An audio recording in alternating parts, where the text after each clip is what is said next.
All right, here we are in the Badger Rock kitchen for our next holiday virtual workshop featuring Rooted staff. And today we are featuring Kaylin Brennan on the Badger Rock Farm and Education team. Thank you for joining us, Kaylin. And she has a really exciting recipe from her family to share today. Do you want to share what we're making? Yeah, we're making Sandbakkels. Although growing up, I always thought it was Sandbakkel, but it's Sandbakkel, I guess. It's a Norwegian sugar cookie. And my family has made this for generations. And you make this recipe with a Sandbakkel tin. I don't have that specific tin today, so I'm just going to use a muffin tin. But it'll still work. I'll show you how to make the dough part, and then you can really make it into whatever design you want to, so you can be really creative with it. You don't have to use those tins, but we'll put a picture of what the tin looks like in the comments. Yeah, so we start by just taking the recipe says 1 stick of oleo. I was like, what's oleo? It's margarine. So I got some margarine, 1 stick of margarine, and then we have some butter over here, 1 stick of butter that's melting, and then we'll take 1 1/4 cups of sugar. So we'll start with that, and we're going to just cream it together.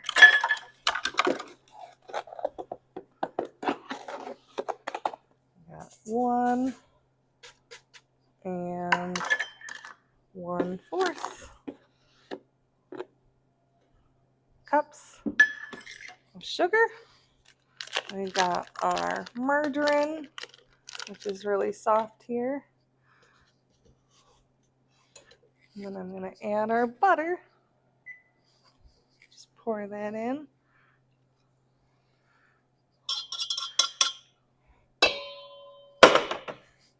We're going to cream that all together.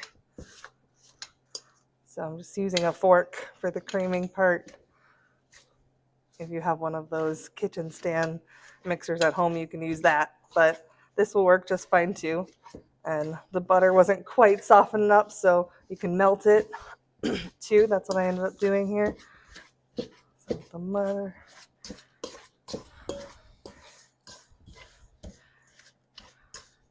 Ooh, it already smells good. That butter and margarine together. Whew.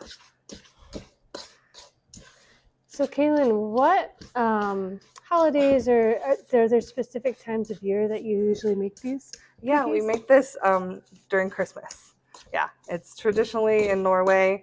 You would make Sandbakkels as well as Lessa and Krattakraka is another one. But so today we're doing the Sandbakkel, and those are like the 3 traditional treats for Christmas in Norway.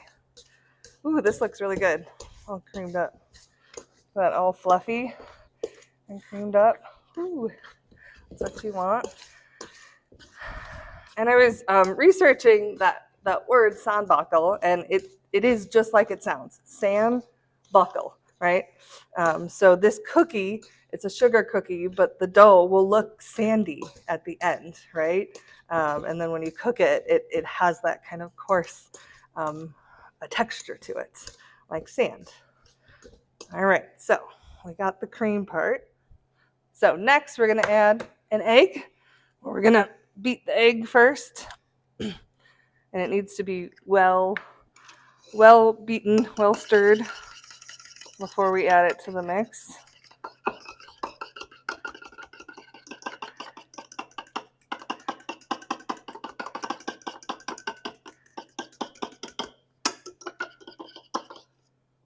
All right, that looks good. Throw that in there. Then we're gonna want to add 3 tablespoons of milk. 1, 2, 3. 1 teaspoon of vanilla.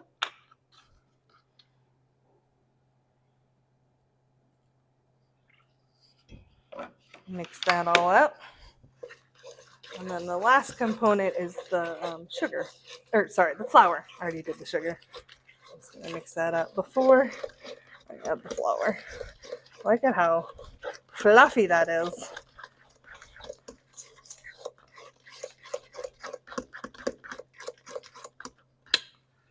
All right, and then for the flour, we do 5 cups of flour.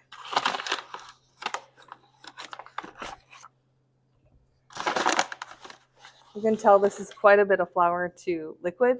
So it's going to have that dry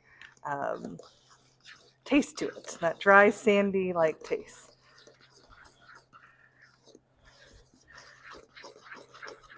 First mix it like this just to incorporate that margarine and butter, sugar, milk. And then towards the end, it's a dough, so you're going to treat it just like you would like a dough. You can use your hands to continue to mix it.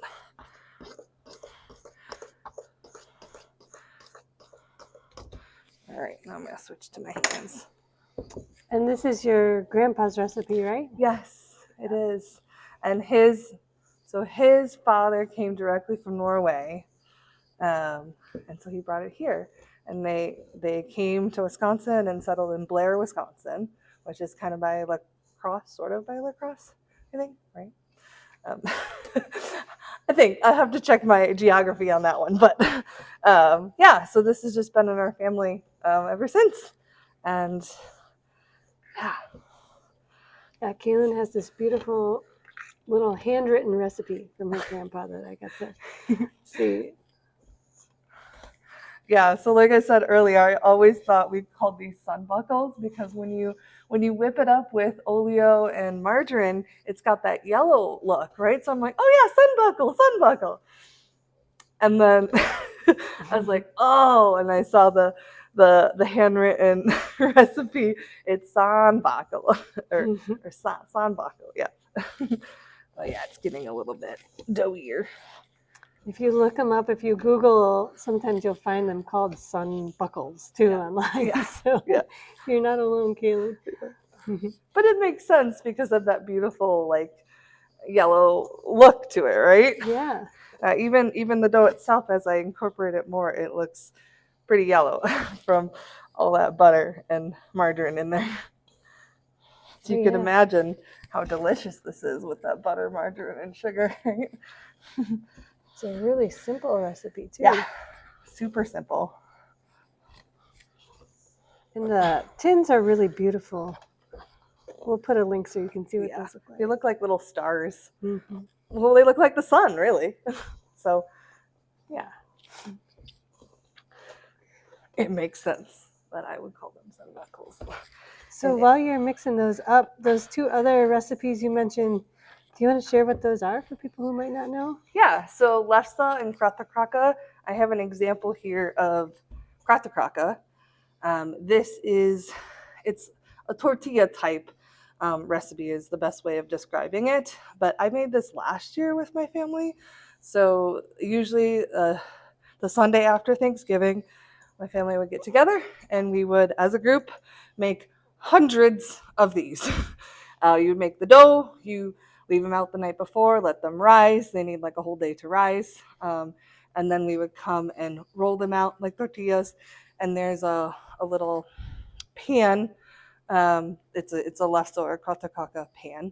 And to flip them over until they have all the little tortilla like they've been cooked enough. And then this is a whole year old. And how you basically eat it then is you take 2 towels and wet them, and you put it between the 2 wet towels, and then it will soften. And once it softens, you add butter and sugar to it. That's one way you can enjoy it and roll it up like a little tortilla. Or you can add like jam to it. My preferred way is butter and sugar. It's just delicious. So good. And like you were saying, it's designed to last. Yep. So if you think about a Norwegian winter. Mm-hmm. Lasts a long time. All right, look at this dough now. Look how good that is. Ooh, wow.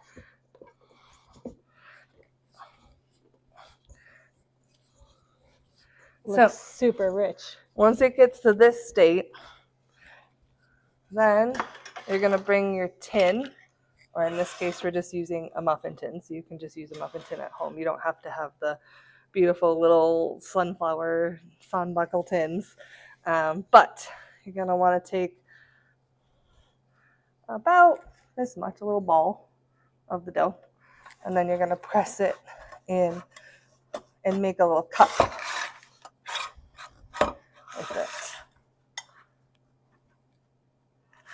And make sure that the bottom has like even amounts of dough as the top, because you're going to cook them for 10 to 12 minutes at 375. And if the edges are too thin, they'll get pretty crispy then.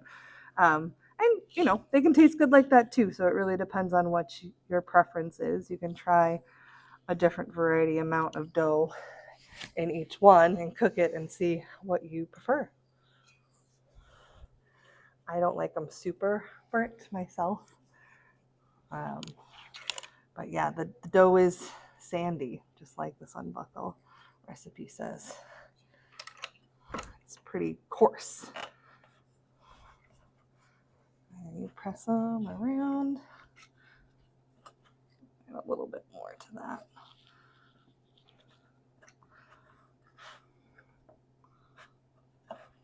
Okay, so we're going to fill up the other 10 of these little things, and then we'll be back. Yep. All right, here we are back with all the Sandbakkels in the tin. And I'm going to throw it in the oven for 10 to 12 minutes at 375 degrees. All right, so we finished putting the Sandbakkels into the oven, and they have cooked for those. I put it in for 12 minutes at 375. And this is our finished Sandbakkel. Oh, they are a dry cookie, so sugar cookie. So it's got a little cup, and then in there, traditionally what we would do is put ice cream. So my grandfather, he really, really loved chocolate ice cream, and I did too. So that's what we always did. But pudding or any kind of pie filling, right? You could probably whip up some cherries and put it in there, some apples and put it in there. Yeah, so that is Sandbakkel or Sandbakkel, whatever you prefer. Thanks so much for sharing, Kaylin. And if y'all try these at home, let us know. We'll pop the recipe in the comments too. And thanks everybody for tuning in. Hope you enjoy your Sandbakkels.